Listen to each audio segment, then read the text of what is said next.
Welcome back to Severed Sons, everyone. Thank you. Almost everyone. I know. Almost everyone. No, you're right. We are a Frostmaiden actual play D&D podcast, and we are excited to bring you Tales of the Frozen North and the Everlasting Rime.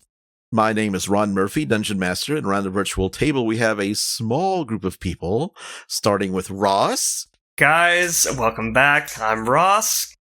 And Blake. Hey guys, welcome back. And Zach. Howdy. That's all I got. And we have a couple of people traveling today, so they could not be here. But there will be a bonus episode published later. A what? Detailing what they get into, which will be lots of fun. A bonus, Jonas?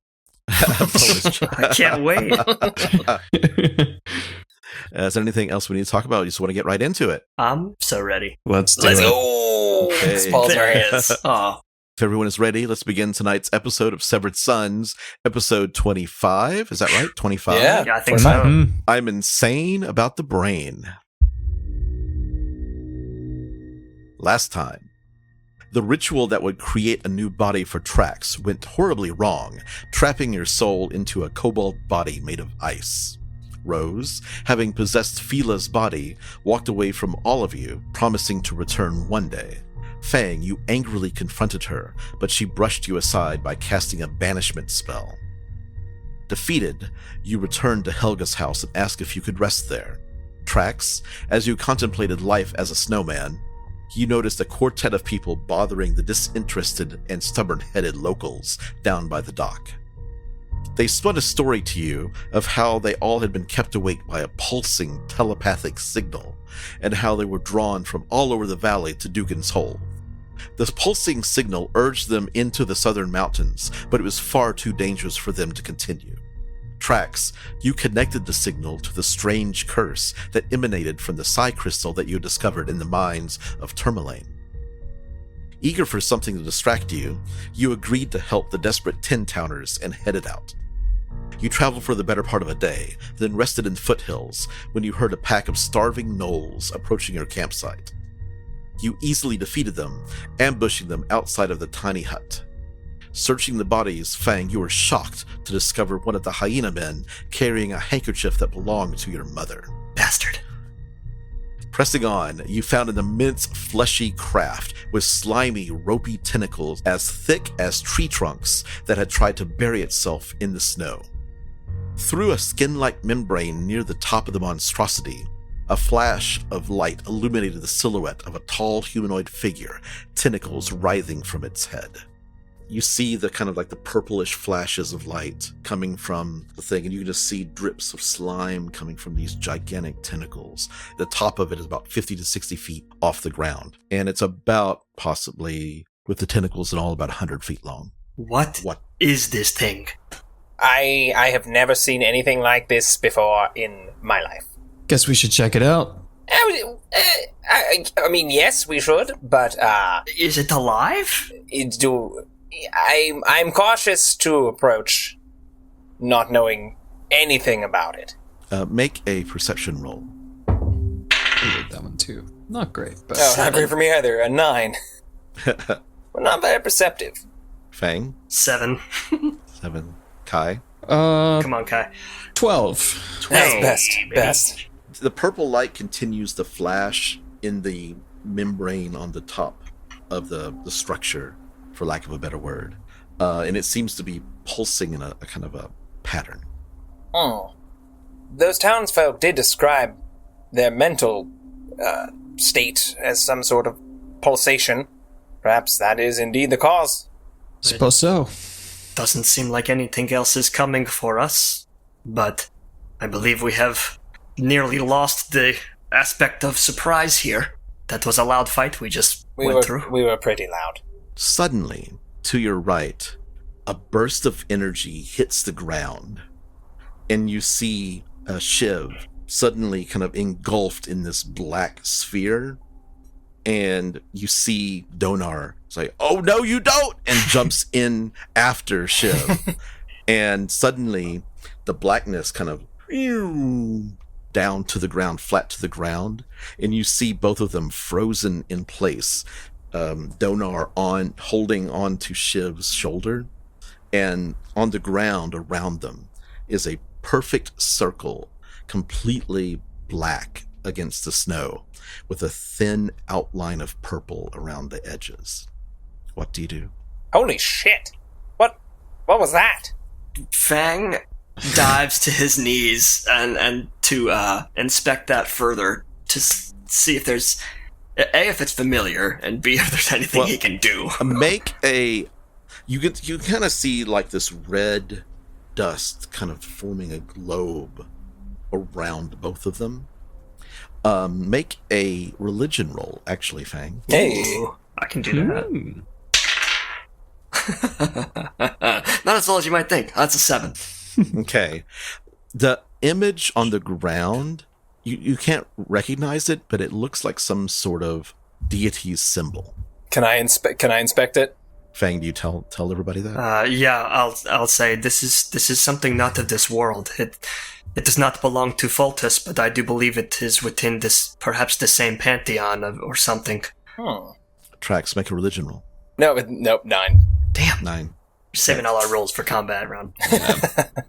We're gonna backload all of our good ones. Okay, they just seem to be like frozen. You see Donar's frying pan is kind of like flipped up because it's hanging off of his belt. He was in mid like bounce and it's kind of up in the air and he's just frozen in place. It's almost like they've been sequestered. Kai's going to quickly make some hand signs and is going to aim a firebolt toward them then in a way that intersects where we saw the dome, but not directly lined at one of our companions. The firebolt hits and ricochets and kind of fires off into the sky. Well, I am at a loss. And Fang, kind of like in his panic, starts digging, very similar to that of a dog, around the edges of it to try to like get them out of it. He says, "It will not move. I cannot." As he's kind of gibberish. Well, they appear to be safe, at the least. You call this safe? Well, they were protected. It does not seem that they are in any harm. Kai's going to try and touch it. Make a Constitution saving throw. Yep, there it is. Well, that's not bad. That is... Con save is dirty 20, actually. Okay. You take 3 points of necrotic damage as it kind of zaps you. Ooh. It kind of forces your hand back. Yikes. Yeah, there's nobody getting in there. I hope they are not in pain, and I hope that we can return to them. Are we just to leave them? Well, Kai, actually, you could you might know this. Make a religion roll. Oh, let's hope I'm not going to use this dice. Someone. Oh, God. Let's see. Religion roll is... 11. That's still the highest. It's enough. It's enough. You've seen this symbol in lots of thief cant like symbols on walls. It's this holy symbol of Shar, who is the goddess of the dark and secrets. I don't know much about Fang, or not Fang, sorry. I don't know much about Shiv's spirituality, but I don't think that this is the deity that he serves. You know for a fact the symbol he holds, he wears the symbol of Saloon on his hat. The symbol is vastly different. Well, I'm not sure. I feel like we're a little out of our breath here. Yeah, this might be a matter of deities. Quite literally, Shiv might be part of something much larger than we realize. That's true. What do we do? I don't want to be attacked while we're out here. Seems like they're fine. Nothing's gonna get them. Precisely. Fang he takes the dirt that he's been digging and he kind of flicks it over top it to see if it covers it or if it kind of dissipates when it touches the... It kind of hits and you hear a hiss as it kind of evaporates. Okay, well, there is no hiding it. I think the only danger out here is coming from that, and Trax will point to the giant buried thing. And you see like the tentacles slowly like kind of undulate. So maybe we do a little investigating of ourselves. I think they will be fine. Nothing's getting through that. I'm more worried about us right now. I suppose the biggest asset we have right now is the quicker the time we take. The sooner we get back, the sooner we can help them. Fang very reluctantly stands up and kind of bows his head in a silent prayer over the two and quickly turns his back before he changes his mind on them. Okay. Do we go in the front door? You don't see a front door. You see, it looks like the left side of the craft is up about 5 feet, 10 feet up above the ground. You can almost see onto it, onto the top of it. And the right side kind of raises up high, 50, 60 feet into the air. So you could crawl onto the lower part of it just so you can just hop on. Well, I suppose we should start there. Yeah. Path of least resistance. Yes, who knows what we will encounter inside. We should save our strength. Okay. I'm going to take you to a map. Okay. Nervous, I'm nervous. Only 3 of us, man. This is... I know. I am nervous. I am, actually. Looks like there's some sort of contraption that looks like a ballista on the bow of it. The surface is covered in snow. Are you going to climb on top? Let me check and make sure that's what you're going to do. Okay. We'll try and be as stealthy as possible. Mm-hmm. Make a stealth check. All right. Oh, almost had a decent roll. It's a 9. We rolled above a 12 yet so far today? Nope. Not yet. My 17 didn't count. Blake got that dirty 20 for his Constitution saving throw, at least. Oh, yeah. This is a first. Only an 11 for stealth. Wow. What are you... Okay. And a 5 for Big Boy Fang. Okay. You noisily climb onto... We did good. Yeah. There we go. Get up. The snow... This... It's kind of like canted to the side slightly, and you get on, and like some of the snow kind of slides and kind of foot makes a little drift. The deck is 5 feet above the valley floor, covered with fresh snow. Mounted to the deck is a ballista covered in ice. At the back of the deck, you see a double door made of chitin and iron, and it is tucked under 2 higher decks, the lower of which has another ballista mounted atop it. The deck above is 25 feet in the air, and the deck above that is 45 feet in the air. Okay. This is quite an operation. Can I walk over and check out the ballista? Yeah. It looks as if you can see like the strings that are attached to it. The string is actually snapped, and there's ice kind of freezing it. It looks very unusual. It doesn't look like it has a typical... What you see on the map is actually... that's a basic ballista. This has some sort of like several buttons and weird little like squiggles that you don't recognize the language of. Ooh. It looks like it's made of some sort of weird bone-like structure. Yikes. Well, but it's definitely inoperable. Okay. Well, there goes that plan.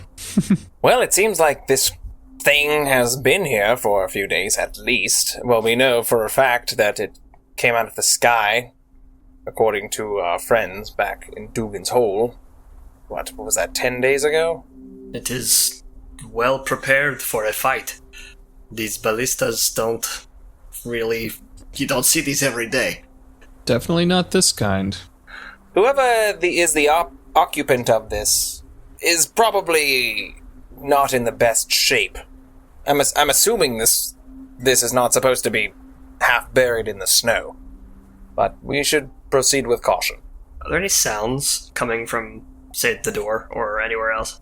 Make a perception check. It's kind of... You're outside, so there's like the constant wind. Yeah. 13. 13. The wind is just howling too much. It's not too strong here, but it's just enough where normal weather is kind of making it hard to hear. Fang will go up to the door and see if it's unlocked. It appears to be...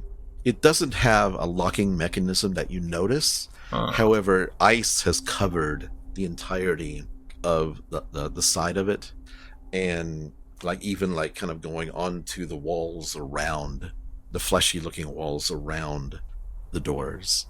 You might be able to yank it open, but if you all can give me some cover, I might be able to melt some of this ice. Sounds good. Do what you must. So Trax is going to go up and he's going to put his little gauntlet up. Ron, if this is okay with you, flavoring my firebolt. Right. Just kind of as like a little flamethrower. Yeah, just kind of just like a little welder, in the... Mm-hmm. It takes you a bit, a good 5 minutes. Let me make some rolls, actually. I like to think Trax puts his mask down as the face shield. The shitty halfling mask. Fang and Kai, while he's doing that, make a perception roll for me. Oh, God. 15. Soon it's got a turn, right? Oh, that's good. That's a dirty 20. Hey, there we go. Okay. We're getting some good ones. Trax doesn't notice this because he's too busy working, but the both of you kind of feel sort of the earthquake, like a very small tremor. Like you have felt it, then you had to wonder if it actually happened, if it was something. You're pretty sure that the deck that you're on did not move, like it came from the mountains. Did you feel that? Did anyone else feel that? I did. What? Nothing, keep going. Okay. Should we be concerned? You said it didn't seem like the thing we're on is moving, right? Correct. It felt like more like the ground, the earth. Hmm. Oh boy, this is turning out to be quite a day. Yes. I think, again, timing is of the utmost importance. Trax, how is that going? I don't know. You think you've got it melted enough that somebody could make an athletics roll where the DC is actually halved from what it was. I feel like someone could make an athletics roll, but no, I'm sorry. I'm gonna, while Trax is still working on it, I'm just gonna run up and poosh, like front kick it open. Make an athletics roll. Oh, now we're rolling better. That's a 17. There we go. Boom. Both doors just fly open. That was not stealthy. Okay, inside, attached to the walls of this chamber are 3 sets of chains and manacles designed to hold large creatures. A staircase rises to the next deck amid crates, barrels, and broken bits of equipment. Moving among the detritus are 4 creatures. 3 of them are small, repulsive purple things that float above the ground and pull themselves with long tentacles along the ground. The 4th is a lumbering monstrosity made of stitched together parts made from goblin, dwarves, and reindeer. And it looks at you and goes,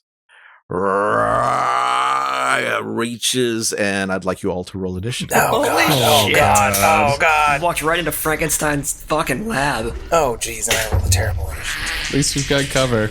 Or would have cover if we back up and, Kai, what'd you get? I got a 19. 19. Trax. 8. I like to think I was still in my, welding mode. Fang. What? Fang. 18. 18. These creatures, the purple, icky creatures, is looking at you and look scared and kind of duck down behind boxes. Kai, your turn. What do you do? I guess those are really the only kind of things we can see. So Kai's gonna back out of the door and just say, flank the sides. We don't want to face these things in there. And he's gonna hold an action to fire a firebolt through the doors if the big thing comes through. Okay. It's kind of medium. It's just a tall, 7 foot tall. It's still medium sized, but it's like a Goliath. It's on the larger side of medium. Yeah. Did that pop in your? I didn't see a pop. It's in the chat in Roll20. Oh. Oh, no, I see it. Those are cute. Oh, they're kind of cute, though. Oh, man. Yeah, why are there always cute monstrosities? Cute evil things. I assume are evil, I don't know. Okay, Kai is holding the firebolt. Fang. Oh, God. Fang will step back from the door a little bit, flanking Kai a little closer to the door, and I think he's happy to wait for an opportunity, so he's going to hold an action as well. Should the large creature make it through the door, he has a held action of a moonbeam right on this side in this room. Excellent. On top of the outside deck. Yes. Okay. Fang, just so you know, it's ice and snow covered out here, so this would be difficult terrain. And if you happen to dash on this, you might have to make an acrobatics or fall. Thank you. Kai, you're fine because of your mobility. No, it's their turn. Okay. The little creatures, like, they make little, like, squeaky noises, and they kind of go off to the side and don't do anything. Okay. Trax. So since I still have my little flamethrower attachment up, I'm going to aim it, and I'm going to say, "We mean you no harm. We seek a parley." And I will hold that action that if the big guy comes over to me, I will shoot him with a fireball. Okay, I would like you to make a perception. Actually, no, a persuasion roll. Come on, let me roll above a 10. Hey, a 19. There you go. Woo!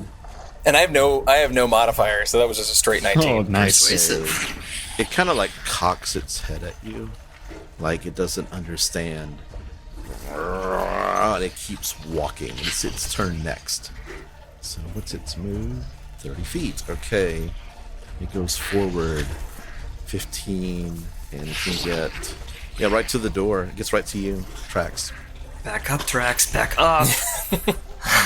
Right there. Okay, Trax. It hasn't attacked you yet. That was. I'm gonna hold. I'm gonna hold until it attacks. If it makes an attack at me, that's my trigger. It gets there and waits.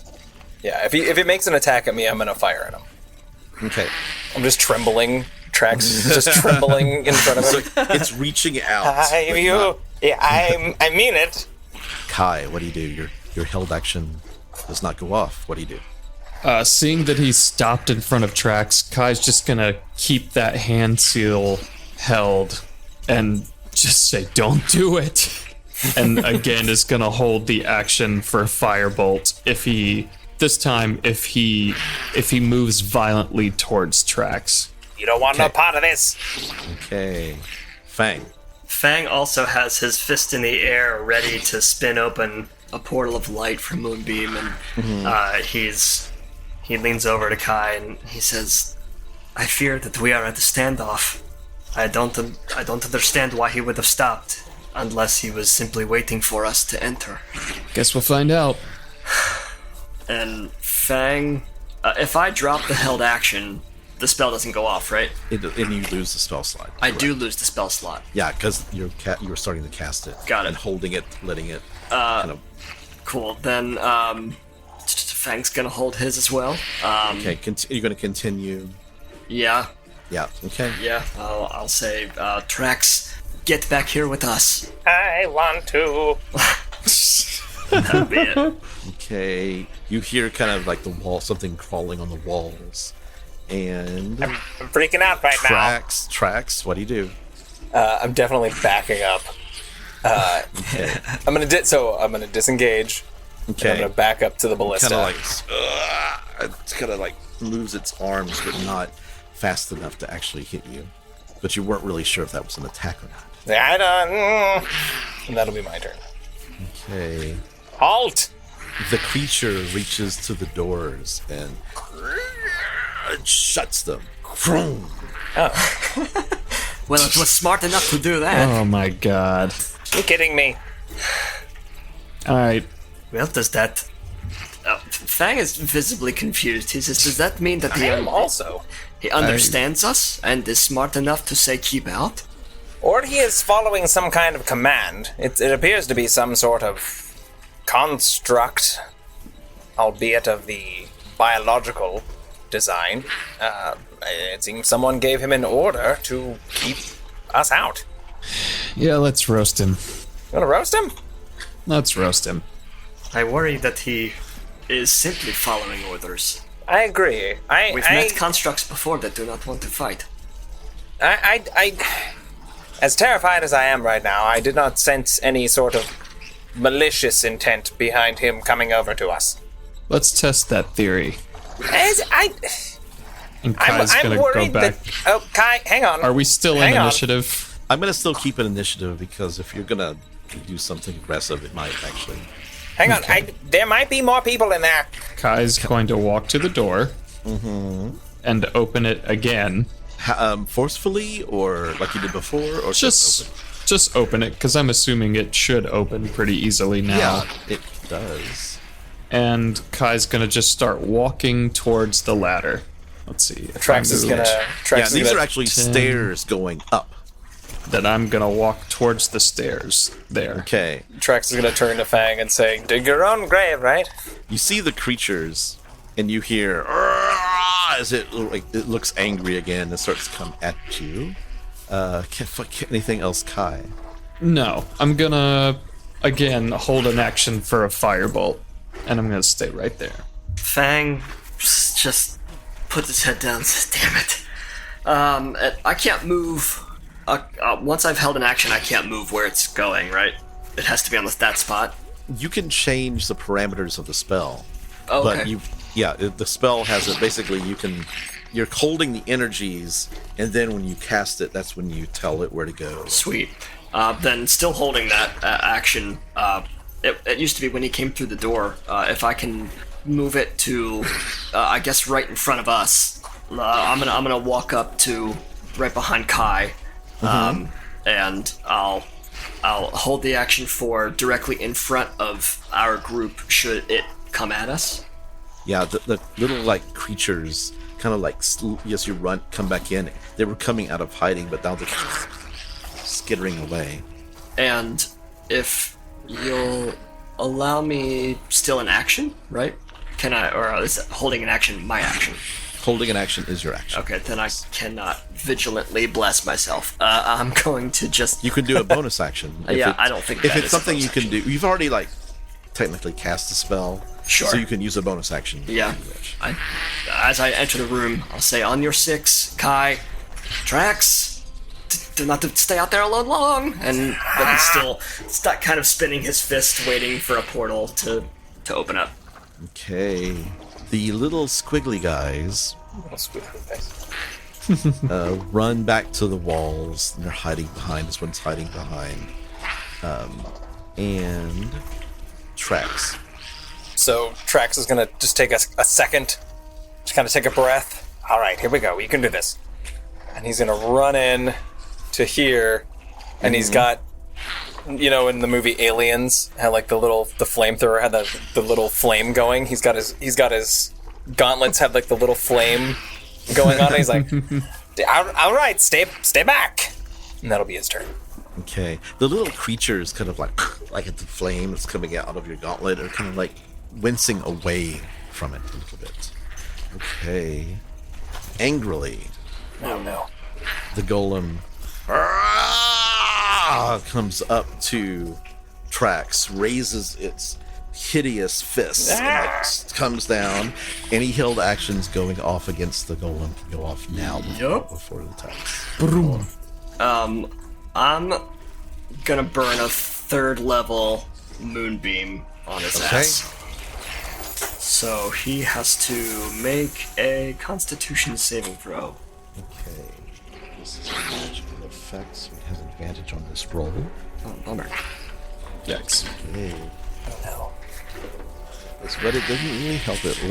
What was it? Constitution? Only a 13. Ooh, Nice. my save was 14. Nice. Nice. So that thing is gonna take 10 points of radiant damage. Uh-huh. If it's a shape changer, it makes its saving throw with disadvantage. I don't think that's relevant here. No. And that when a creature enters the spell's area for the first time or starts its turn there, it has to make another saving throw. Got it. Okay. Oh, and that was, I'm sorry, increases by 1d10 for each slot above second. Yeah. Yeah, there we go. Yeah. I didn't scroll down far enough. That adds another 3, so 13 points for radiant damage. Okay. This is the same thing like your spirit guardians, because it's already in the moonbeam when you cast it. That rule is like somebody coming into Yes. or staying in, so it doesn't It'll have to make a saving throw at the beginning of its turn. Yeah. Coming up. Okay. Anybody else held actions going off? I'm gonna, Firebolt, Trax. yeah. same. Yeah. I'll roll too. Firebolt was a 21 to hit. You hit its armor class of 9. Oh, okay, cool. Good to know. I was worried And about my that is- terrible Practically roll. just like flesh. It's all I rolled pretty good on that damage. 15 points of fire damage. the fire damage. Mm-hmm. It screams, a hideous scream as the fire hits it. Like panic a little bit. How much damage was that? 15. 15.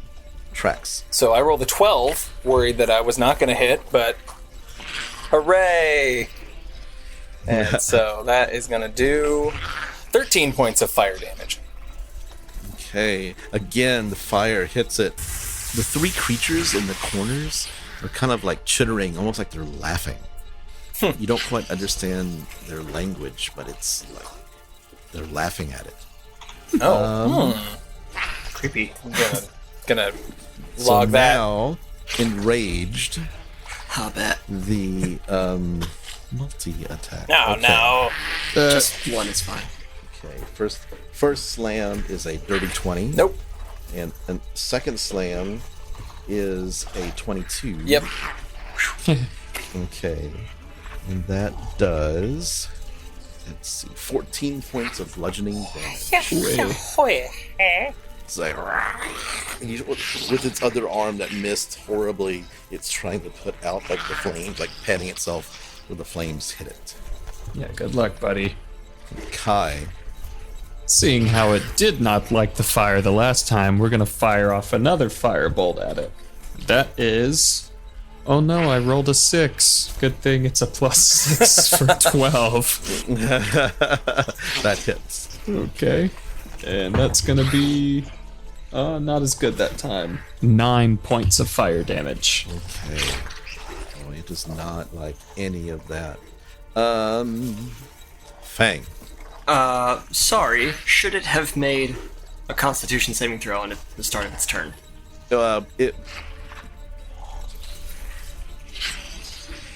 Since that was the start. Because it wasn't the start. It wasn't the start of its turn because you cast it when because he moved. Okay, so he hasn't had a turn yet, is what you're He saying? hasn't had a turn. Yeah, Got it. basically, yeah, because it was in the middle of his turn when you cast. Yes. Okay, thank you. Cool, so seeing how quickly he could mash us, Fang he does this new thing where he brings his fist up to his mouth and he blows into his fist, fills it with air, and then just kind of forces it into the ground, throws his palm facing down, and that creates this shimmering white aura all around him for a 30-foot radius. He has cast Aura of Vitality. Ooh. Mm-hmm. It's going to move with me, centered on me, as an action, and as a bonus action, using that Aura of Vitality, I'm going to heal Trax 2d6. Is the moonbeam concentration? is Oh, Aura of- shit, it might be. Hold on, I might be dropping that. Yeah, it super is. That's fine. I'm gonna drop the moonbeam and I'm gonna do the aura back. I feel like this is more important right now. Okay. So, I'm gonna do that, aura vitality, and grant Trax 5 healing. Thank you. Excellent. Okay. And I'll just say, stay near me! And actually, he's gonna take a 5-foot step out to kind of flank Trax. Got it. The little purple creatures. This one that's behind, you see it kind of like float above the crates that are behind the golem, and it uses its tentacles along the wall to kind of crawl over here, and it gets away. Let's see, what's it move? 15. Okay. And the other two just hide. Actually, that one have a little stealth check. They don't hide very well. You just see like little purple heads kind of sticking out from behind the crates. Big bulbous eyes kind of looking around. Trax. Alright, since the little purple dudes aren't bothering us, I'm gonna fire at the golem again with fireball. Okay. That is gonna hit. 22. Oh, that definitely hits, yes. For 10 points of fire damage. Okay, this is what happens. Screaming, you see its eyes bulge out and like angrily, in fury. One might say it might be raging. No. And you see its muscles just bulk up. Just like, anger. And it is, let's see, the flesh golem's turn. You dropped the moonbeam, correct? Okay. Unfortunately, yes. Yes. It has to make, it is enraged and has gone berserk. Okay. Within 60 feet of the nearest creature it can see. That would be Trax. Okay. Oh, okay, good. God damn it. Thank goodness. Yeah. It's looking around, Okay. I'm much bigger. Yeah. And that is a 21. That is my armor class. Okay, and a miss on the second one.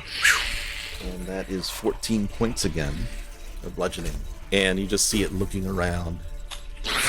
Kai, you rolled it. What was your initiative? 19? Yeah. Kai, you're on the stairs, and you look up, and you see kind of like flashes of light coming from the room above. And you see this silhouette of this long form, and you see it kind of like there's the shadow lengthening, and it looks like it's one of the creatures that you saw through the membrane, and it's like bulbous head tentacles out its mouth, and as you watch, the shadow gets shorter, and then it comes around, and it is this small gnome-sized creature with a big purple bulbous head and tentacles, and it looks down at you, and you hear in your mind, "What is going on down there?" Oh my god. This Worth it for the voice. might be my new favorite character. We got punked. This is what it looks like. It is in the Roll20 chat. A little 20. He's cute I see too. it. Oh my god. Oh my god. We have to post that when this episode His comes collar out. is bigger than his head. Oh my god. Oh, hang on. What's in his going hand? on down there? Who are you? Call off your fleshy. Have you hurt any of the babies? No. I'm coming down. And I guess on my turn, I'm just gonna kind of back away. Okay, he's acting on 20, so let me... Okay. Then I'll stay there. Tell you what, I'm glad we didn't hurt the babies. I know, right? Well, Ron did a good job of describing them as accurately cute enough for us to He not asked me attack earlier, them. he said, "Do you want your moonbeam to go off when that thing came near me?" And thank God I said no. That creature walks down. Do you let him pass? I'm gonna let him go, yeah. Yeah, Fang and Trax, you see this creature come down the stairs, and in your mind, it's like, stand back! Stand back! Ah! What a harsh and horrible voice you have! He floats there and gets close to there. Okay, that's all he can. Actually, I wonder if he can do this. Let me see. He has to make a charisma persuasion check, and you see him holding out his hands to the golem. Like, oh, ah! And you see its head kind of start to move and bulge. And you see the golem kind of like, the muscles kind of like get less tense and the veins stop bulging. Okay. Kai, Yeah. what are you doing? I'm just going to retreat back off the stairs and kind of flank up and see what this new half-round guy's deal is. Okay. Yeah, the other creatures, you see them kind of coming out at the gnome creature, and they're kind of like starting to come out of hiding. Fang. Seeing this dude do his thing, Fang reaches out and grabs Trax by the back of the scruff, and he says, "You do not need a front row seat for this." And he picks him up Thank you. and puts him right behind himself. And in the process, as a bonus action, gives him 9 points of healing. Okay. Thank you. The creature does not take an opportunity attack on Trax. Oh, good thing. I did not think about that. Let me hold you still while you get beaten to a bloody pulp. Ow, ow, ow. Yeah, this definitely happened before. 2 Trax, I think. Okay, during the Duragar fight. I always forget about opportunity attacks. So Trax, what are you doing? I'm just going along with the ride. Getting pulled back. Hey, yeah. You're over there. Yep. I feel like I smell like him now. Do I smell? No worse than you normally do. All right, thank you. He did Hang smell on. a bit goblinish. So the flesh golem like looks at the creature, the new creature, the purple small guy, and turns around and walks calmly to. Wow. That is quite the trick you have there. And you hear in your mind, you didn't have to use fire. These things are hard to build. Fang looks around and says, I did not use fire. Look, I'm sorry. That thing came at me pretty maliciously. We were defending ourselves. My name is Dredavex, and we have crashed here. Have you come with the Psi Crystal? We have sent out a summons. Oh no. Oh. What is it? Tell me. We had one of those. It temporarily drove me mad, and we destroyed it. You what? We destroyed it? You were not supposed to destroy it. The signal should have interacted with your mind and got you to bring us one. Well, it did not work, I think, the way that you intended it to. I just found everything hilarious. And that said, there are individuals nearby who have a signal in their brains. That's why we're here, in fact. The signal broadcasts for quite a long ways over the valley. Perhaps it contacted others. We are in trouble. Me and my partner, Varen, and the crew of the Id Ascendant. Id Ascendant. And the other creatures that'll come over and like kind of bubble at you. Oh, okay. And you say that you have crashed here? We have crashed here quite a few days ago. We have been trying to get our life support working, but we fear that within 24 hours, we will be frozen solid. Where did you come from? He points to the sky. You would not understand. Yeah, try me. Fang kind of... Hey. We sail amongst the phlogiston. We visit crystal sphere upon crystal sphere. We are a part of the Mind Flayers Collective. Make an Arcana check, Trax. That's a 17. You've heard of Mind Flayers. They're bad motherfuckers. Yeah, I've heard of mind flayers. I've been told they're bad motherfuckers. You do not seem to be aggressive nor hostile towards us. Why is that? You could possibly help us. We are aberrations in the Mind Flayer community. And where were you headed that you crashed here instead? That is none of your concern. We were not here to harm anyone. We were flying, actually trying to visit the moon. Visit the moon? You don't say. Yes, trying to visit the moon. We are here now, and that is what is important. Do you think you could help us? We need expertise, and I feel as if this is beyond us. Do you mind? I fancy myself a bit of a mechanic myself. Do you mind if I look around your craft? Of course. I will be upstairs working, and my partner Voren is on the command deck. Why don't you bring me to the damaged portion, and perhaps I can take a look. Very well. Okay. What do the rest of you do? Just kind of taken in awe of the situation.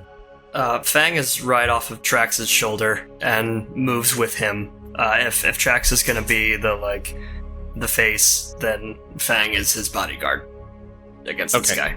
Yeah, Trax is kind of switched over into scholar intellect mode, Fang sees very that. I focused. think he knows that by now. You can see the in his eyes. He's just like, okay, tell me what's going on. What are no we sense of danger.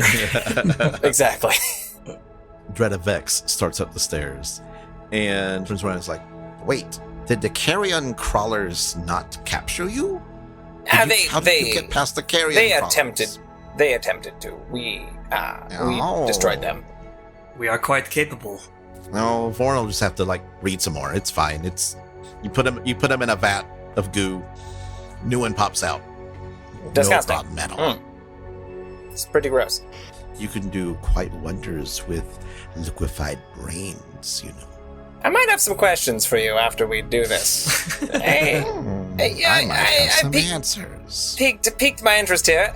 You might have noticed that I am an ice kobold. I'm not a biological form right now. he kind of looks at you. And as you notice, as you're getting further up the stairs, it's not warm in here, but it's about 50 degrees Fahrenheit. So it's definitely warmer than outside. And you go inside up to the next level. He kind of looks at you and he kind of reaches out. May I? Of course, yes.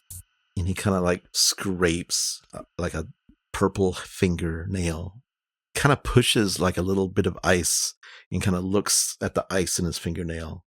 Then he goes and he eats it. Does it taste like anything? It tastes like ice. Mm. Do you even have a brain? I don't think I do. I think I am purely a spirit trapped inside of an ice form. Part of me believes that you would not be useful in the coming invasion, but I think you're fine then. Okay, thank you. He continues up the stairs into the battle day. Actually, he actually turns around and he goes, there were some goblins that I used to make that guy down there. And they told me lots of jokes trying to stay alive. And did you hear about the goblin got his left arm and left leg cut off? No, I did not hear about the goblin. Well, now he's all right. Actually, that's pretty good. I've never heard that one. I don't get it. It's because all that remains of him is his right side. He's all right. That's good. I like at least you. He is doing well. He's taking it too literally. He takes you up to the battle deck. And is everybody going? Yeah. For sure. This middle deck has an open cowl, so it's actually colder in here. Mounted to the deck is a forward-facing ballista, and this one appears to be in good working order. The walls are lined with ballista bolts waiting to be used. There's stairs leading up, and a door behind you. The door behind you, I didn't describe the ones that are below, but there's a single door, and it's actually a sphincter. Oh. Okay. That's about right. As we're walking, Fang, he says, Dredavex, I've been dying to know, is this craft of yours, is it living? In a way it is. You have to kind of communicate it, use your mind to control it. It is living in a way that a creature that its brain has been removed, but the body is still living. Think of it that way. So you act as the brain, as the neural center for this body, sending out your own. You understand our technology. You might be useful. I pick up on things technologically pretty quickly. Over at the ballista, Kai, you notice that there is the gunner station has all sorts of dials, knobs, and levers that are blinking faintly. Like the dials are blinking with a purple light very faintly. And there are little bumps, almost like braille-like language over the entire console.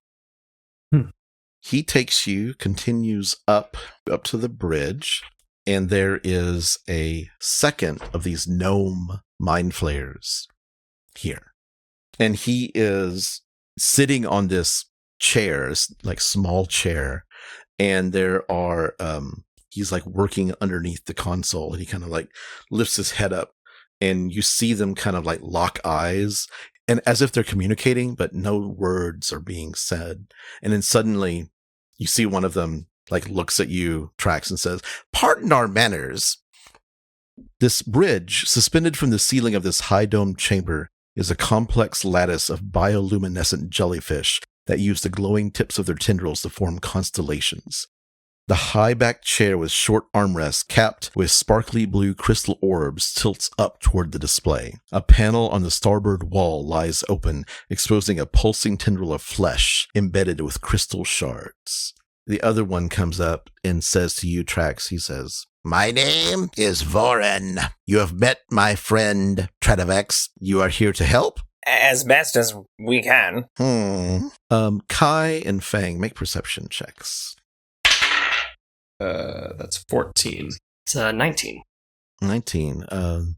Kai and Fang, you notice tucked into Voren's belt is this small little yellow device that looks almost like a wand, has a little pointy end to it and a bunch of buttons on it, but he's got it tucked into his belt as if it's some sort of weapon. What you got there? Why not? Voren looks up at you and says, "What do you mean?" in your mind, Your little, and I kind of point to it with my finger. Your little, "This is my gun." gun, huh? he kind of looks at you worried. As he says the word gun, Fang will put his hand on his mace, and he'll say, "Do you intend to use that?" "You are here to help. The signal has brought help. You are here to help. I will use it if threatened." As will I. Well, as long as we're on the same page and everyone's fine, then why don't you just take that thing out of your hip and just toss it across the room there for a little bit? Well, will you do the same with your weapons? I'm not stupid. I just take a dagger and fling it around my finger for a second, then just let it go and toss it back in the back. Kai, could you roll a 20-sided die for me? Yeah. That's a 20. Okay. Where was that earlier? A dice rolls 20 Voren. precisely when it means. Voren looks, you could almost feel like Voren was trying to probe further into your mind, trying to determine the truth of your statement. But he says, "Look," and he pulls something out of the bottom of it and puts it into his pocket, and then takes the rest of the device and throws it next to your dagger. "I know that you have more weapons. You are all well armed. And I know that you are hiding something from me. So be careful what you wish for." Look, we're here to help, and we don't want to start any trouble that we don't need. "Very well." Okay, Trax. There is another door in front of you to the west, and then there's another door. And by door, I mean sphincter. Yeah. Well, let's enter the sphincter. Voren says, To the back is the defense mechanism in captain's quarters has gone haywire. So have not been able to go back to get the toolkit that is back there through the door. Well, I believe that if you were able to describe the tools that you need, if you give me some time, I can create my own. "Oh, okay." and he looks at you and says, "Okay, Now, if you have one of these, you need a device that called a blecotoire, and you have to blecotoire. I need you to make a The blecotoire. yeah." The blecotoire. I only have a sledge blecotoire. Careful, you're going to insult someone's mother accidentally. Oh, not again. Repeating words you don't know. I need you to make an investigation. Actually, it can make an arcana. It's either an arcana roll or an investigation roll. Well, I'll take the investigation. It was a 13. There's these are tools, there's a little slot that looks like it takes some sort of starfish type screwdriver, but you can't quite figure out how, you have it somehow transforms when you put the device in the turn the screw. Yeah, we're going to need your tools. I don't think the little tools I have here are going to be sufficient. Okay, well, let's go in here. And he goes up to the sphincter. Sorry. You thought Dugan's hole was bad. Let us enter the anus. Dredovic stays behind, and he takes all of you. He's like, "Are you ready?" So the security system has gone haywire, and I think if we take the security system out, we should be able to just throw things at it, knock it, try to dodge a lot. It's real scary. Before we go in, I'm going to put one of my little spiders on me and give myself 13. Dredovex is like, what is that? Oh, it is a healing spider. It finds injuries Oh. and patches me up. We'll have to trade technologies. That is very interesting. I'm very interested in that. We will talk. So you and Vorin go inside of this room.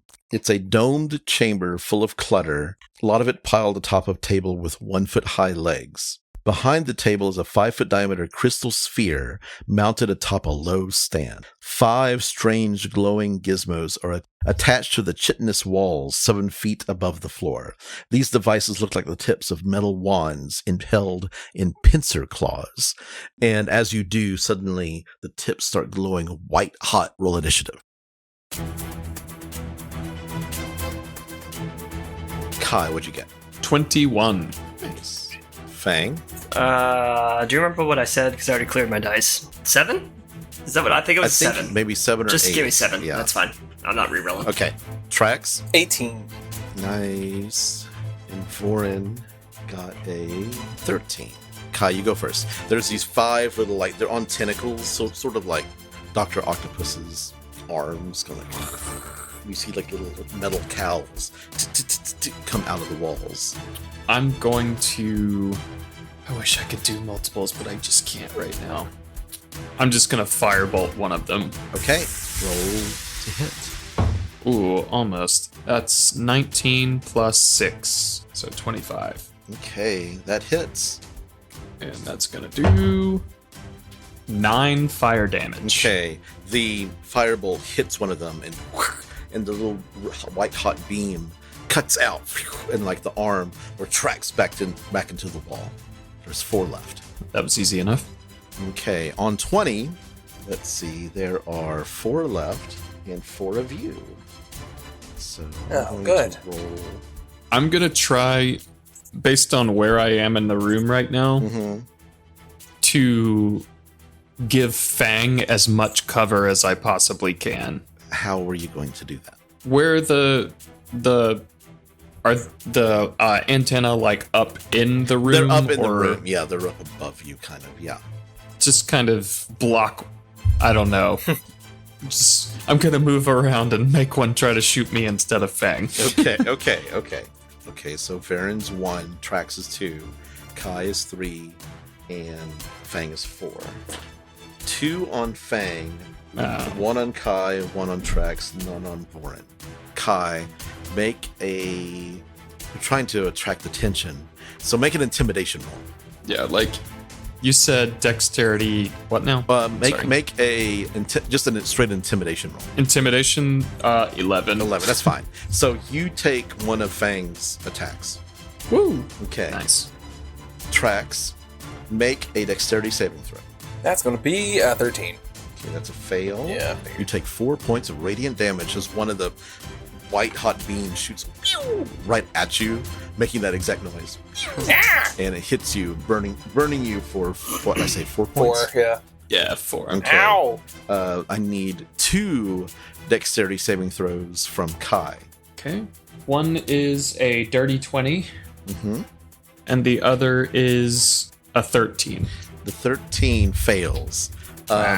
But you dance around one, but you look over at Fang. One's coming right at Fang, and you kind of roll over, and it hits you right in the shoulder for 4 points of radiant damage. Gotcha. But it blocked it from Fang. Fang, another bolt comes right at you. Make a dexterity saving throw. 8. 8. That is a fail for 4 points. I've rolled 4s. Cool. On this 8-sided. 4 points of radiant damage. It's pew, pew. So these arms with the little white hot wands on them, just shooting these white beams of light. It is Trax's turn. Alright, so I'm going to put out my arms. They're going to charge up, and I'm going to launch some lightning at them. Okay. Nice. First one, it's going to be a 26. That hits. Alright, that's going to do 7 points of lightning damage. That's enough to You see a little like, puff of smoke coming from the end, and it withdraws into the ceiling. 3 left. And I'm going to hit another one for a 22. That hits. And that's going to be for 9 points of damage. You're having to like really like. Phew. Okay. And the other one retracts. 2 left. Vorin reaches for his waist and was like, "Oh." Whoops. He runs over to this wall, opens a thing in the wall, a little like door, opens it, pulls out the thing that's in his belt, a little like circular device, slams it into the golden device, and then points at one of the things and fires. Bad. That's a miss. White hot, a very similar looking beam of light comes from the end of the weapon. Phew, it hits, and you see it kind of burn into the hole of this fleshy wall next to one of the things. Oh, I've never been too good at shooting these. And it is Fang's turn. Oh, I need some less expensive range attacks. I am going to... How far away are these things? They're like in the ceiling, so the ceilings are 20 feet high, so like 15 feet away. Okay. But sometimes they kind of reach down 10 feet, so you might be able to jump up and grab one if you wanted to. Yeah, how about... Okay, I'm gonna hold and... Oh, no. What would you say the light situation is in this room? Would you say it's dim, Ron? It's very dim, yes. Fang. The only really light in here is coming from the light pulses and from the pinkish globe that's in the east part of the room. Perfect. Fang, in a very quick motion, head and hands go to the ground and he throws them up and yanks himself up with steps of the night, flies 10 feet into the air as a bonus action. Hell yeah. Getting within 5 feet of one of these bastards, and as an action, casts Word of Radiance. Nice. So it needs to make a Constitution saving throw. It automatically fails. Nice. And it automatically takes 3 points of radiant damage. Okay, the second to last one, like poof, and withdraws into the ceiling. 1 left. Kai, top of the round. I'm gonna firebolt that last one. Okay, That's 21 to hit, that hits. and that's gonna do 17 points of fire damage. A little overkill. Like you actually like hit it, and you see it kind of like poof, poof, poof, poof, like explode all the way down to the arm, and like this showers. And you see this like pink-looking slurry come out of the hole. It's completely destroyed. Hope you didn't need that one. I'm just gonna keep it turned off. It's kind of annoying. It's really annoying. Just use your Goblin Flop to fix it. I was thinking about a Fristafrasser, but No, naturally. And he goes over and he's like, so could you pick up that chest over there? and there's like it would be big for him, but it's actually about a large tool chest, human sized. Kai, can you pick up that chest over there? Or Fang? I'll just grab one end of it and start dragging it. Dragging and making little drag marks in the floor. Sorry, Fang has like a minute of flight, so he saves it for combat, but with the rest of his minute, he'll float down to Kai and he'll pick up the other side of it and hover for as long as he can with his, like...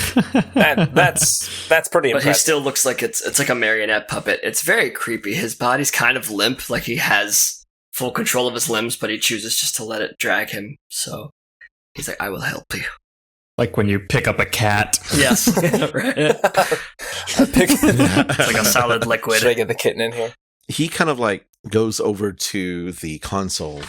So I'm trying to get the life support working, because without life support, we will all freeze to death before we can get a psi crystal. Well, what is the key component missing on the life support? That is the priority, clearly. Vorin says, Dredavex will work on life support on the battle bridge below, and I'm going to continue to try to determine what we can do without a psi crystal. I believe life support is not able to be fixed. We will have to take ultimate measures. What do you imply with ultimate measures? Oh, what is the ultimate measure? That sounds serious. Is it? We cannot let this vessel fall into the hands of the enemy. Okay, well, let's not let it get to that. Let's see if we can fix what you have here. Mikai and Fang, you're standing on either side of the tool chest, and you kind of see interesting things inside. Like, there's a bunch of like things that don't make sense. You do see there's this monocle, like this sticky metal monocle, and it has a little like eyepiece that seems to like go out like a telescope. And then, but the weirdest thing you see is that there's this little slug, this little pink slug with antenna. That's about maybe 3 inches long. Fang. And it's kind of looking up, at you. As he reaches his minute and hits the ground, he'll say, excuse me, Vorin, I have at least one question about your toolbox here. Yes. What is it? This creature, what is it? It looks like a slug on our planet, but it is pink. Oh. One of your tools is looking at us. That's just a mind blabber. Uh-huh. And in your mind, it kind of translates as telepathy, because he's using telepathy to talk to you. Mm-hmm. Is it a tool? It is a tool, yes. Make an intelligence check. Oh, no. A history check, actually. History. 6. I only got an 11 on history. 11's enough. The words that they're using, where you two are from, actually, you've run into enough tinker gnomes that they're using the word gnomish word for tools that you just don't recognize like exactly what it is, but it sounds like they're speaking gnomish. But your mind kind of like automatically translates it a little bit. Interesting. But you've run Silvery Moon, right? Not Silvery Moon. Where are you from? You're from Long Saddle. That's right. There You both are from there there. were enough tinker gnomes in Long Saddle. It's some weird kind of place that you've run into a few tinker gnomes who like to invent and make inventions and blow things up. They're weird. He says, if you could help us, perhaps a trade could be made. Oh, yes, I think that you have technology that we could use on our journeys. A meeting of the minds. Yes, I like it. Meeting of the minds. I have never been a part of these meetings, and I will hope to be in one someday.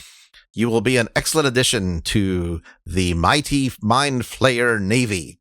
Fang stands up a little straighter. Hold that thought.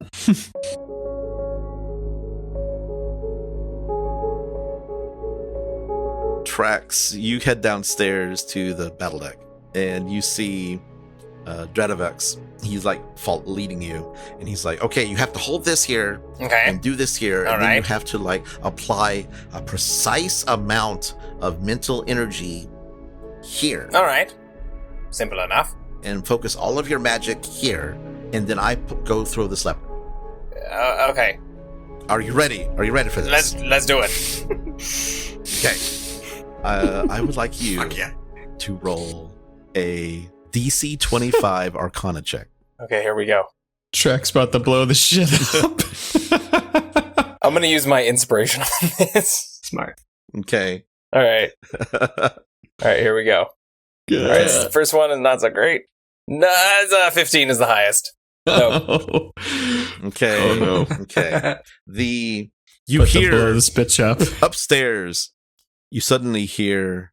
Oh, no. It's like, Oh, no. You notice that there was like the power kind of dims, and then there's no longer heated air kind of being blown from some hidden place up in the ceiling, and Trax gets noticeably cooler down here because it was definitely open to the winds here because of the cowl in the front of the ship.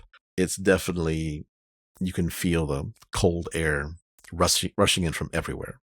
Okay, so here's what we're gonna do. We're gonna you may not be able to stay here. Oh, really? It's not looking good.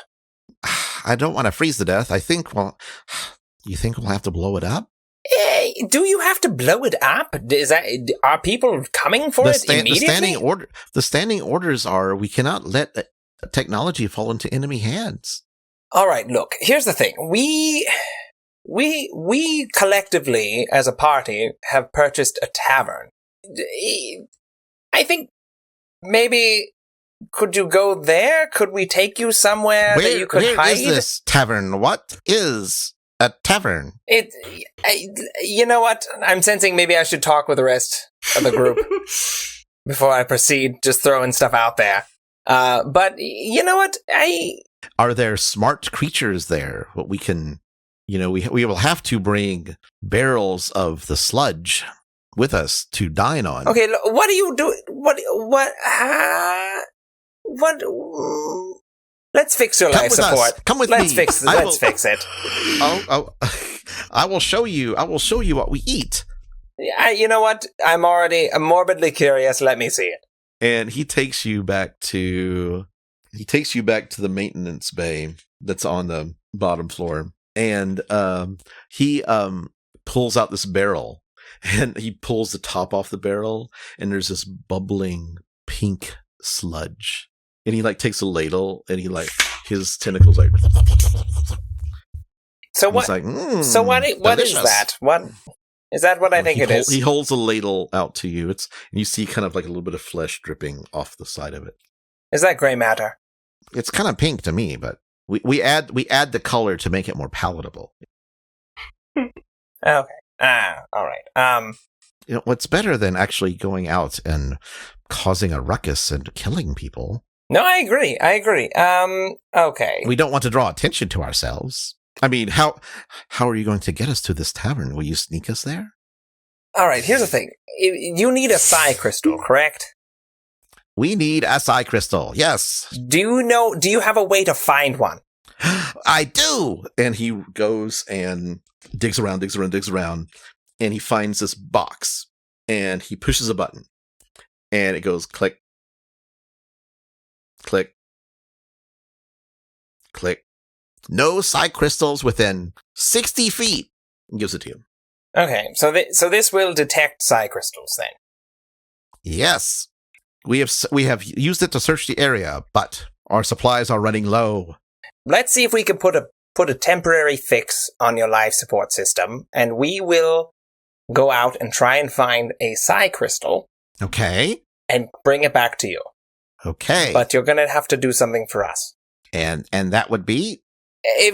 We've discussed the koboldish icy form body. The icy form. Yes.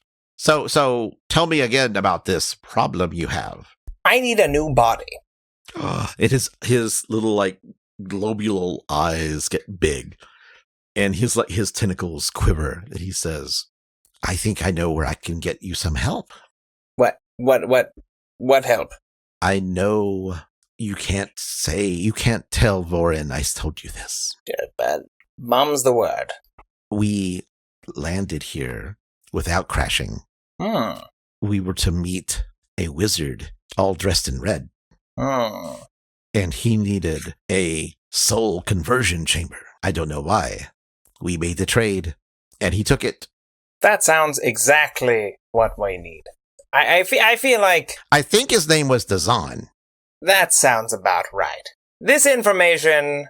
Do you think if I took your psi crystal detector to his whereabouts, that I might... He seems like someone that might be in possession of one. He possibly could. It might be a good launching off point. Also, this area, a millennia ago, held a great magic empire. There might be all sorts of things that might be able to help us. Not quite a psi crystal, but something that might get us off the ground where we can call for help. And so, Trax is going to kind of look around and say, have you tried Chardolin? What is this Chardolin? And he's going to reach into his pack, and he's going to pull out a chunk of it. And he's going to hand it over to him and say, this is a goodwill offering. Try this. It might work as a stopgap, at least, to keep you alive. Okay. Let's see if it works. It looks like a malleable metal. And he takes it downstairs. Kai and Fang, you suddenly hear metallic bang, bang, bang, bang, bang. And it goes on for 10 minutes. Surely that is Trax. Absolutely. You see, you actually look over and you see there's like the two little like crystals on either side of the helm, for lack of a better word. And you see Vorin, he's like holding on to one and he's like looking over at the other one. He's like reaching and can't quite reach all the way to touch it. And he's like, Fang says, I'm sorry, what are you doing? I'm trying to test the protocol for the ultimate sanction. Let's not do I that. have a wider Well- wingspan. Is this something that I can help you with? Do you have the mental acuity to be able to focus your will upon the id ascendant? My teachers when I was young told me that I did not. He says that deadly serious. You will be delicious food for the Navy. Well, we will see about that. He said, he kind of nods at you and goes to Kai. And then he looks at Kai and says, "Why you not cold?" Just built different. Built different. Gnome ceramorphs would not be caught dead in a halter top. Is that how you call them? It's crop top. He actually make an insight roll. Oh, God. He wants a crop top, doesn't he? Teach me the ways of your cropping toppings. Teach me the crop top ways. Share your technology with us.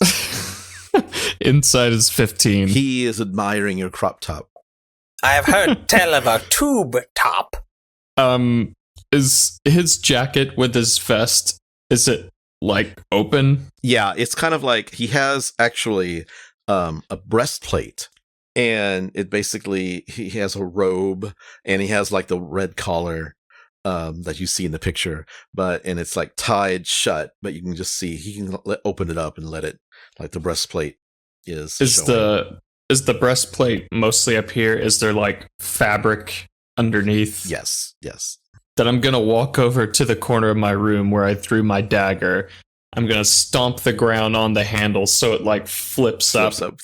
And I grab it, and then I'm gonna walk back over to him, and I'm just going to, if I may. If you try anything, I will mind blast you into oblivion.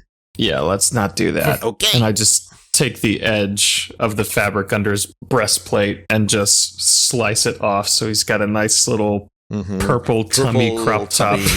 You notice there's no belly button. Oh, that's okay. Yep. Downstairs, the hammering stops. Trax, he kind of goes over and gives you another device. Says, "Okay, I want you to put even more of your will into this Chardolin, and then I want you to twist and then use your mind to push it into the device." All right, I'll try that. Okay, he goes over to the switch. 3, 2, 1. Make an Arcana check. The DC for this is 20. You can roll at advantage if you succeed on this religion roll. Wait, hang on. What? Ooh. Succeed on do a religion roll? Yeah. All right. Le plot thickens. Oh, dang it. The religion roll is 7. It was almost a 20. 7. You get this image of like something like trapped in ice in your brain, and you hear screaming, and suddenly your brain pushes it out, and you have to make the roll at normal roll. Normal roll, okay. And that was a Arcana? That was an Arcana. All right. Yes. Oh, 18. Come on. Damn it. 18. That you upstairs you hear room. Yeah.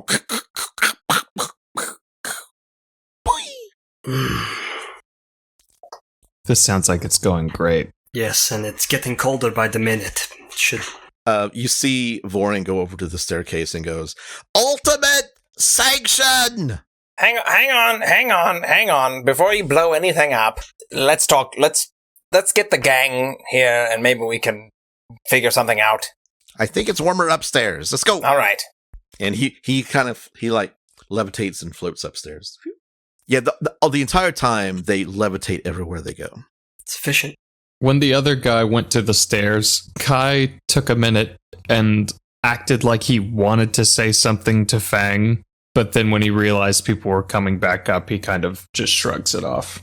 Trax and Dredavex come up the stairs. I am sorry, Vorin. We have failed. We couldn't get the life support going, so it's not looking good up here. So what are our other options? Ultimate sanctions! Yes, Okay, we know. hang on about the ultimate. Yes. We know. Anyway, they gave me this device in order to find a psi crystal. A psi crystal is going to help get this craft moving again. I don't know how much time we have to do that. We have 24 hours until the temperature inside reaches the temperature outside. Then we will freeze to death.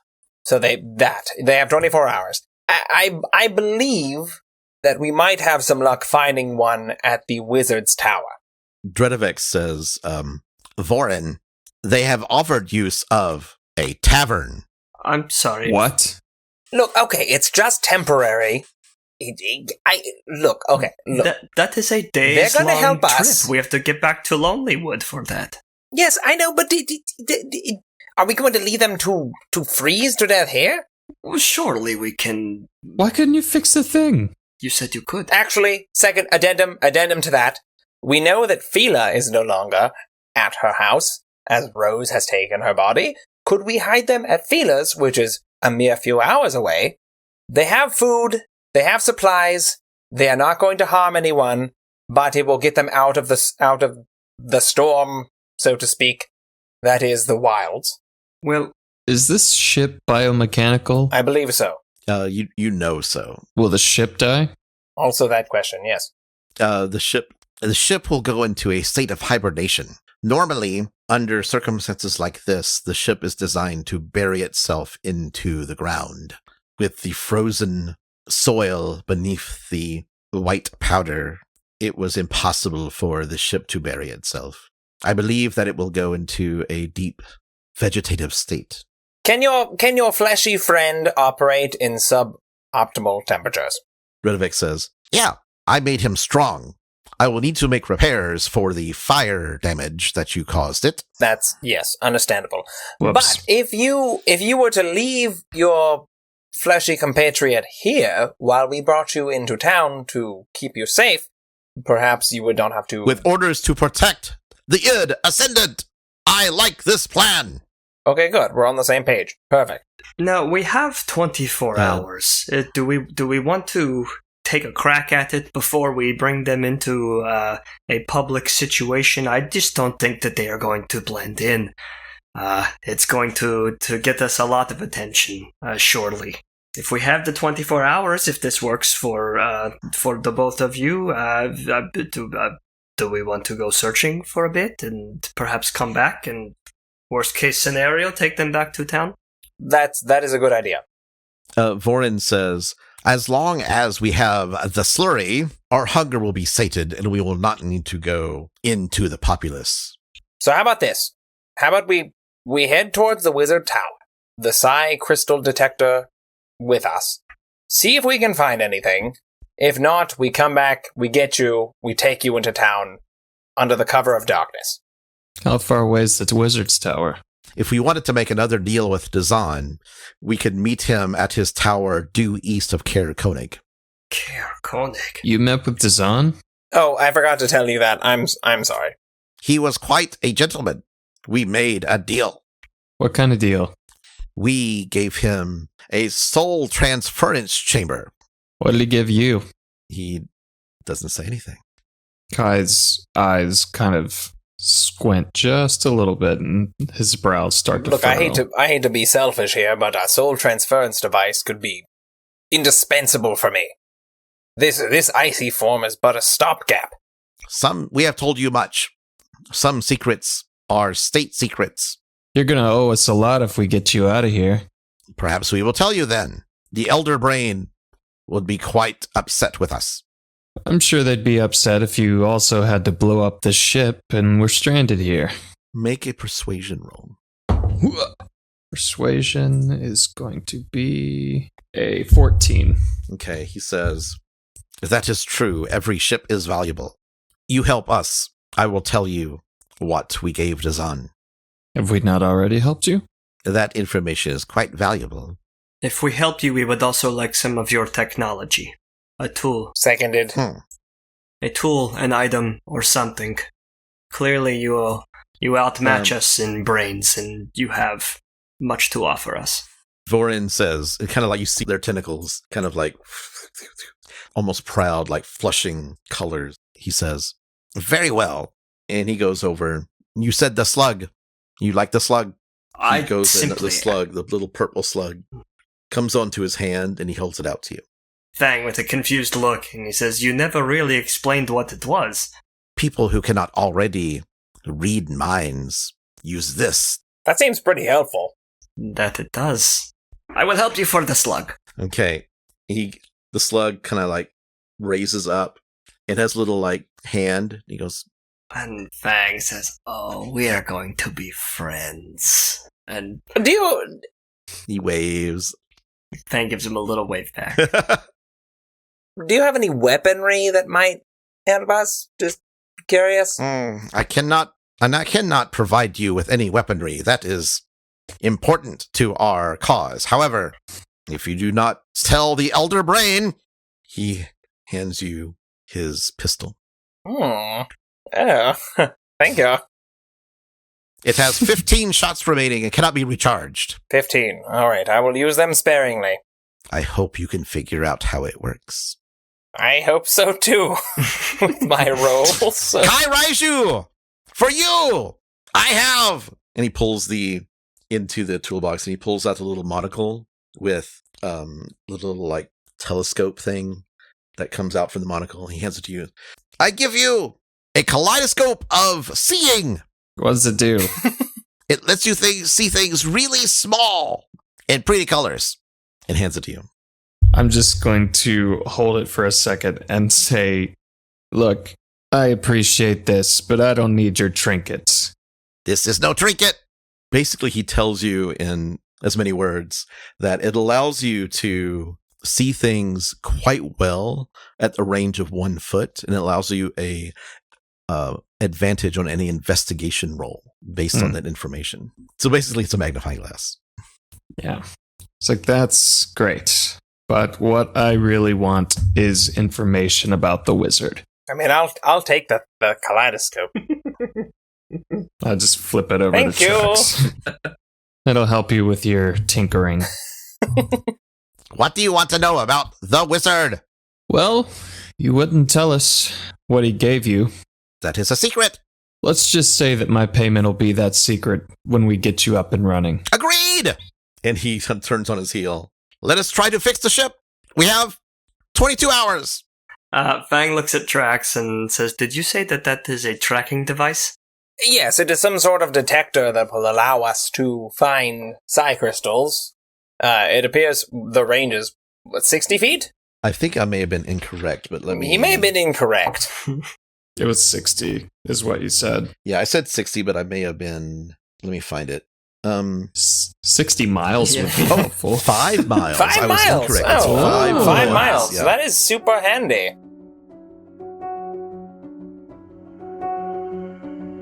As you're hanging out in this room, letting the time pass as they're desperately trying to fix the life support. You all see in Trax, this is very noticeable. On the bridge, there's this tentacle that's hanging down from the ceiling, and it is pulsing in a very familiar rhythm. I'm sorry, is that some sort of distress beacon or something? It is our distress beacon. You are figuring out our technology quite readily. Well, I'm not sure if you should know this, but I attuned to a psi crystal, and that's the one that I destroyed. But it pulsed in my brain that same way. I wonder if our signal interfered with the workings of your psi crystal. Perhaps. Either way, I think you can turn it off now. That is a good idea. It's kind of Innocent bothering people some are people. suffering for it. We're here. We arrived. They kind of look at you. Oh, make a persuasion roll. He says, but what if you fail in your mission? We will need, well, if the life support fails, We will ultimate sanction. Could turning that off provide you with more energy for the life support?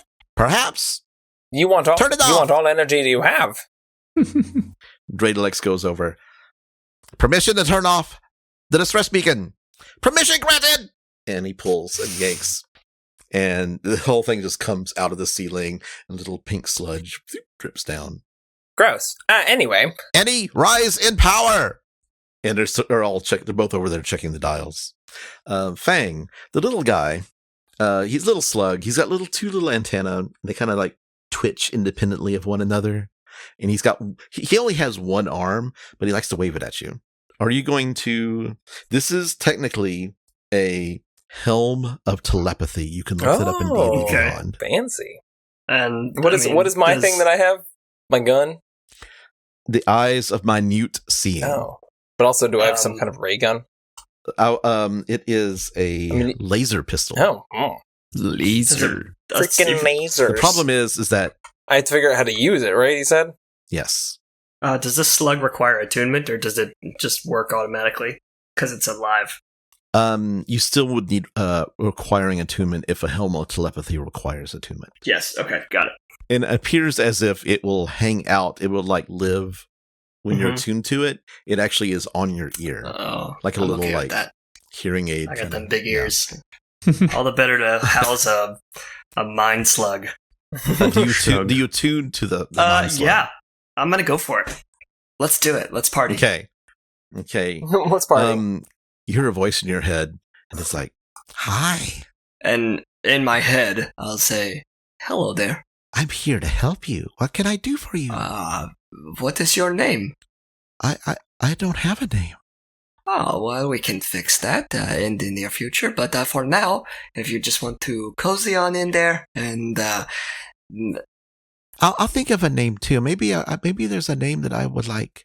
I'll think of one. I'll see if I can think of one. Well, you make a home in my mane, and What's your name? I'm Fang.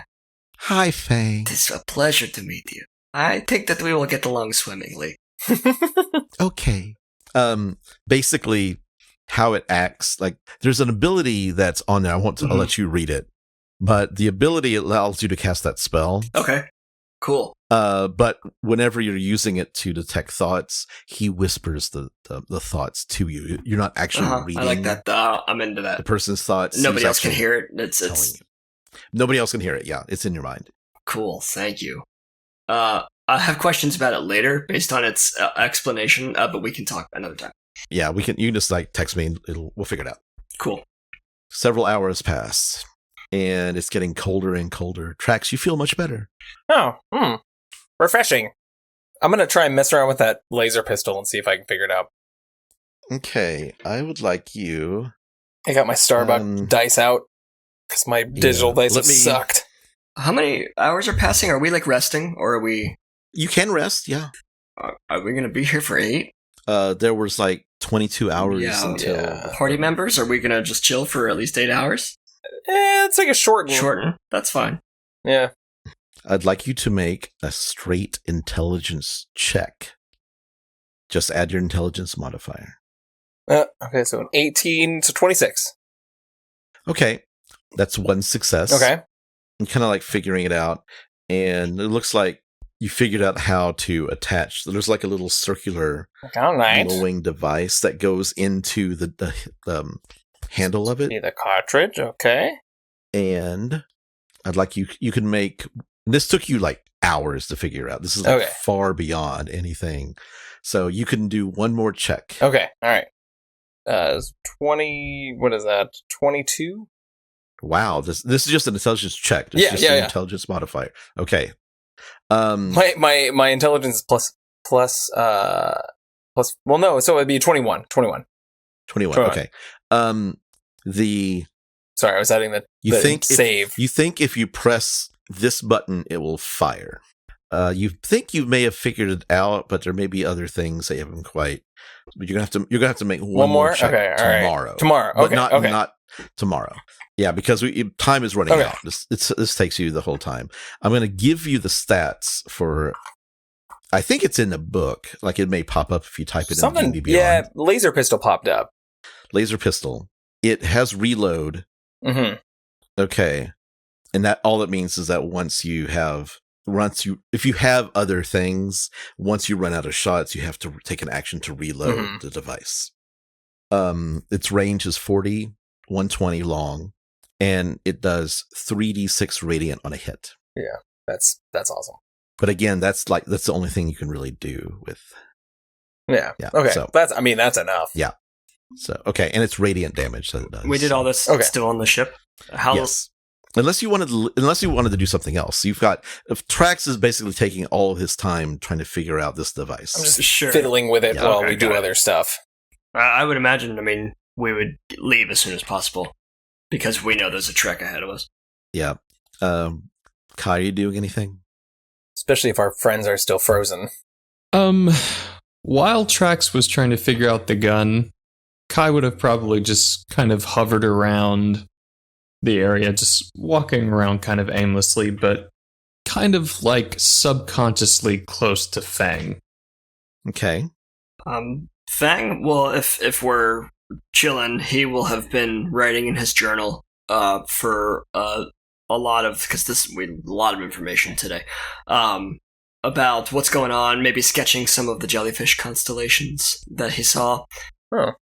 They're not familiar. Yeah, which is why he's sketching them, and just makes note of those and kind of gets to know the little slug, I guess. And that'll keep him busy and oblivious to most things, just waiting for Trax to be ready. Kai will wait a little bit longer, and then he'll just kind of get not really frustrated, but like anxious, I guess. And he'll just go sit next to Fang. Which doesn't happen too often, so Fang stops writing and doesn't look at Kai, stops writing and gives him his attention and says, big day, huh? Yeah, it's been a strange one, for sure. Not the direction I thought it was going to go. No? But No.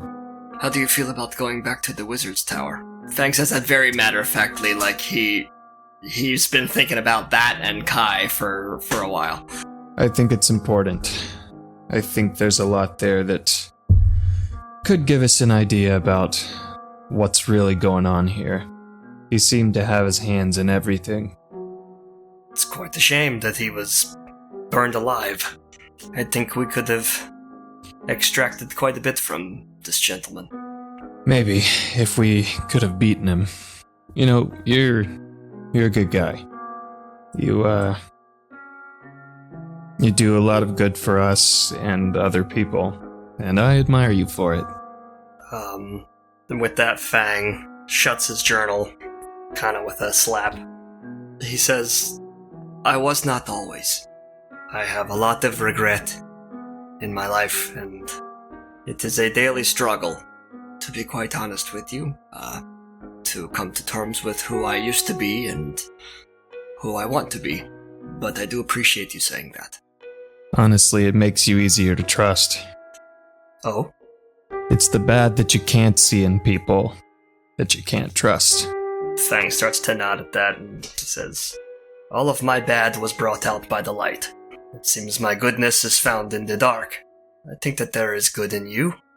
I think that there is bad in you. I think that we are all made of both. And they are each individual choices. You know, fighting like a team lately it's been nice. Oh, I agree. It's been a long time since I've been a part of a team. And because of that team, I had a hard time trusting you guys for a while. I know my motives have not been on the level. It's just the way I know how to operate. I've made some mistakes. Some big ones that have cost us. But, I'm working on fixing them. Fang will look over for the first time and make eye contact. And he'll say, Kaya, I was recently banished for a mistake that I made. Perhaps I know what you are talking about. Our actions, they have consequences, and we cannot take those choices back once they have been made. But today, there are choices to make. Tomorrow there will be choices to make. I intend to choose... I was going to say I intend to choose the light, but that is quite contradictory. I intend to choose the right. I like that. You know, I've been scared, and I'm not usually scared. This juggernaut thing, it's not good. I acted pretty rashly just to try and get ahead of him. I trusted the wrong people and paid for it. Now I know better. I hope you know that if anyone were to come looking for you, or Trax, or any one of us, that there will be 4 compatriots at your side. I know that better now. Do you still have that mask? Fang raises his eyebrows. He says, I do. And without question, he'll just take it out of his pouch and hand it over. What does it look like on the outside, Ron? Is it just pretty plain? It's pretty plain, yes. Not quite featureless, but it has hints of features. I'm gonna pull out a dagger, and I'm gonna start carving into the front of it. And as I'm doing that, I'm just going to explain the following to Fang. I'm the reason the masthead got stolen. I knew that we needed to get it out of the hands of the Duragar, and I didn't trust the town to keep it safe. So I made a deal with some people that I thought that I could trust. Turns out, I couldn't. Now it's my mission to burn them all out of every hole that they have in the Dale. I think the Duragar still got it, judging by the fact that we found the leader of the Thieves Guild in East Haven dead on the road on the way here. But I promise you, I can't take it back, but I will fix it. And by the time he finishes that last line, he's carved a design into the face of the mask. Mm-hmm. And he just puts it on his face and said, "How's it look?" And I'll send a picture to the chat of what it looks like. Woo, figured out this laser gun. How's everyone doing? I feel like a lot of shit happens when Trax is in the zone. While he's so much just being in the zone. I like to imagine Trax is just like right there. He's like, what? What about cool. What about the shuttling? Yeah, that's rad. So for the people on podcast that can't see it, it's starting from about the mouth going up between the eyes. There's a triangular shape that branches off to the side of my eyes that almost mimics the shape of my dagger. There are 2 tome where my eyes are so I can see out, and then there are little diamonds on the lower sides of the triangular shape and 3 above where my forehead is. Fang. Very cool. Yeah. Fang takes his hand and he opens it up, and he wears the ring of Fultus constantly now instead of putting it in his mace since Trax worked on it. And with the opening of his palm comes a small faint light that he casts upon your face, and he says, "My friend, it is a vast improvement. This suits you, whether you like to hear it or not. You seem like a person who was born to wear masks, Kai. I hope this one fits you well." I just want them to know when it's the last thing they see. "I will be there to make sure they see it." And he snuffs the light in his vest. Downstairs you hear, "Ultimate sanction!" That asshole. Shut up! He just wants Enough! to blow it up. He's a pyromaniac. Kai just laughs and says, "I'm on hair trigger to kill that little maniac." I've never thought that I would be making friends with the likes of them. It seems that our mercy today is what saved us. I think that there is a lesson in there. Maybe you're right. And Fang will stand up and he'll say, "I think that we have left Trax alone for long enough." Let's go see if we can help. Trax, do you want to test fire? You're gonna. You know what? I probably would. As much as I don't want to waste the rounds, I feel like I probably would. Kai and Fang, you walk downstairs. Trax, make a 2-hit roll. That's a 21. 21. You come downstairs and Trax is holding this golden pistol-looking thing, and a beam of white light shoots out of it and burns a hole in the side of the wall. Ooh, that's got some spice to it. You figured it out. It took me a bit, but I think I got the hang of it. It's not too unlike my old firearm. And you look down, and there's like a little white piece kind of sticking out, and you're not sure what to do with it. I don't know what that is, but I'll figure it out. I don't know what that is. I'm not going to touch it now. Vorin and Dredovix come up to see you. These are our children. This is Ren. This is Rix. And this is Ziglard. Oh, you had a theme going there for a minute. And they kind of look at you. They're like tentacles quivering on the ground, floating in the air. And they're like, they're coming too. We cannot leave them behind. Well, let's not get ahead of ourselves. We're gonna go out to the Wizard's Tower, and we're gonna see if we can find the thing, and then we'll come back and get you if we need to move you. Can you make it there? Or you're going to get us to that place you told us, that Dugan's Hole? All right, look, team meeting. I think we're gonna have to take him to Dugan's Hole. We can hear everything you are thinking. Yes, I know. Okay, yes. Can you pretend not to, just for my own sanity? Why can't we just take him with us? I thought about it. It seems a little dangerous to have them with us. They are a wild card. And if they die? Well, now did all we could. They are bringing their children, and they say that they are going to lug barrels of slurry along with them, are they not? Correct. It is our food. You guys know how to work that soul transfer thing, don't you? We can figure it out. We can figure out anything. We might need them for that. With my luck, I will soul transfer into a rock or a chicken or something. I don't know. An axe beak. Yeah, that wouldn't be good. We do not have Alandi anymore, do we not? No, I have not made the repairs yet. I was going to say she possibly could have taken the young ones to Fila's. Well, if we want. Hey, Baldies. Yes? How far on the perimeter did you check? We went up the side of the mountains on both sides of the valley. How far? About 2 nautical miles to the north, 2 nautical miles to the south. I can cover a lot of ground. If I take your box, maybe I can track one down quickly. He's very quick. Trust us on this.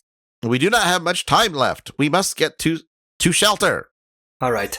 Kai, if you do a lap or two while we head in the direction of Dugan's Hole, if you find something before we get there, do you have a way of communicating with us? Actually, and I hold out my arm to the side, I summon from my tattoo, and the snake starts slithering out around my arm.